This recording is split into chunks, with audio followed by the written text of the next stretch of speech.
بسم اللہ الرحمن الرحیم۔ السلام علیکم ورحمۃ اللہ وبرکاتہ۔ عابد راجہ چینل کی طرف سے آج میں اپنے دوستوں کو رسول اللہ صلی اللہ علیہ وآلہ وسلم کا بہت ہی پیارا فرمان بتاؤں گا۔ اس سے پہلے میں اپنے تمام دوستوں سے گزارش کروں گا کہ اس ویڈیو کو آپ نے آگے ضرور شیئر کرنا ہے۔ سیدنا ابو ذر رضی اللہ تعالی عنہ فرماتے ہیں، میرے آقا صلی اللہ علیہ وآلہ وسلم نے مجھے 7 باتوں کا حکم دیا۔ نمبر 1، مساکین سے محبت کرو اور ان کا قرب حاصل کرو۔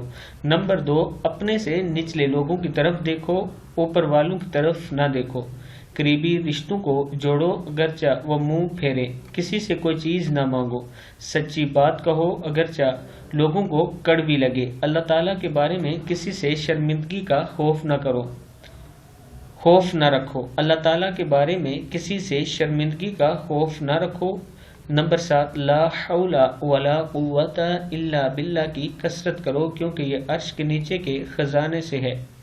کتاب کا حوالہ یہ نیچے موجود ہے، آپ دیکھ سکتے ہیں۔ اس ویڈیو کو آپ دوستوں نے آگے ضرور شیئر کرنا۔